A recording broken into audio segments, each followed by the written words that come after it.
নমস্কাৰ স্বাগতম জনাইছো আপোনালোকক এখন নতুন ভিডিঅ' লৈ। তো আজিৰ ভিডিঅ'খন আপোনালোকৰ বাবে বহুত বেছি গুৰুত্বপূৰ্ণ হ'বলৈ ওলাইছে। অৰুণোদয়ৰ আঁচনি আপোনালোকে 1250 টকাকৈ পাই আছিল মান্থলি, কিন্তু এইবাৰ হিমন্ত বিশ্ব শৰ্মাই এক ডাঙৰ ঘোষণা কৰিছে যে যদিহে এইবাৰ বিজেপি চৰকাৰে জিতে তেতিয়াহ'লে অৰুণোদয়ৰ আঁচনিৰ যিখন মাচুল আপোনালোকে যিখন 1250 টকাকৈ মাহত পাই আছে এতিয়াৰ পৰা পাব আপুনি 3000কৈ টকা।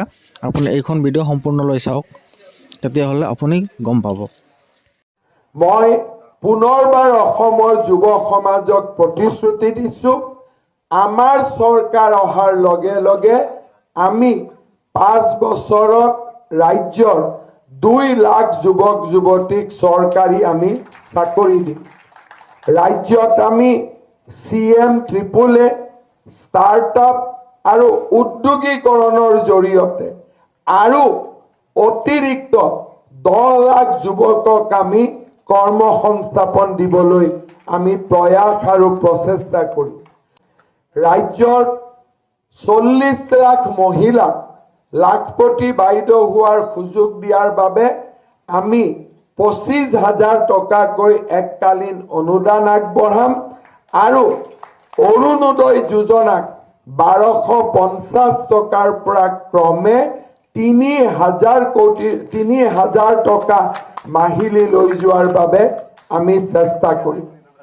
প্ৰাক প্ৰাথমিকৰ পৰা স্নাতকোত্তৰ পৰ্যায়লৈ KG to PG এই সমগ্ৰ শিক্ষাৰ যিটো চাৰ্কেল বৃত্ত তাক আমি বিনামূলীয়া কৰিম। প্ৰাদেশিকৰণৰ সমস্যা আমি সমাধান কৰিম আৰু ৰাজ্যত আমি শিক্ষা খণ্ডত এক নতুন বিপ্লৱ আনিম। ৰাজ সাহায্যযুক্ত দলত মচুৰ দাইল, চেনিৰ, নিমখ আৰু মিঠাতেল আমি যোগান ধৰিম আৰু অত্যন্ত দুখীয়া পৰিয়ালক ইয়াক আমি বিনামূলীয়াকৈ যোগান ধৰিম। আমি অসমত নতুনকৈ 15 লাখ প্ৰধানমন্ত্ৰী আৱাস যোজনাৰ আমি গৃহ প্ৰদান কৰিম। কিন্তু আটাইতকৈ ডাঙৰ কথা, চাহ বাগিচাৰ শ্ৰমিকক মাটিৰ পট্টাৰ লগে লগে আমি তেওঁলোকক প্ৰধানমন্ত্ৰী আৱাস যোজনাৰ একোটাকৈ ঘৰ দিয়াৰ বাবেও আমি প্ৰচেষ্টা কৰিম। আমি অসমৰ কৰ্মচাৰী সমাজক প্ৰতিশ্ৰুতি দিছোঁ যে আমি আমাৰ দৰমহা আয়োগৰ প্ৰতিবেদন কেন্দ্ৰীয় চৰকাৰৰ লগত একে দিনৰ পৰাই আৰু একেটা মানদণ্ডৰে আমি ৰূপায়ণ কৰিম। ৰাজ্যত আমি স্বাস্থ্য আন্তঃগাঁথনি, শিক্ষা আন্তঃগাঁথনি, ক্ৰীড়া আন্তঃগাঁথনি আমি নিৰ্মাণ কৰিম।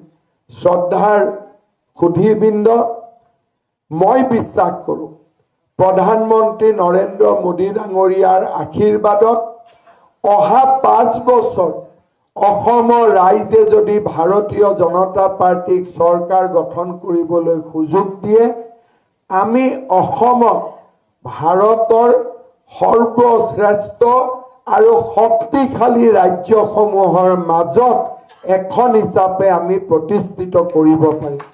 ভিডিঅ'খন চাগে আপোনালোকে শেষলৈকে চালে আৰু এতিয়া আপোনালোকে হয়তো নিজে শুনি পালে যে অৰুণোদয়ৰ আঁচনি 3,000কৈ হ'ব মান্থলি। তো এতিয়া নিৰ্বাচনৰ পিছত আপোনালোকৰ সঁচাকৈয়ে 3,000কৈ মান্থলি হ'ব নে নাই, ইলেকশ্যনৰ পিছতহে আমি গম পাম। আজিৰ ভিডিঅ'খন ইয়াতে সমাপ্ত কৰিছোঁ।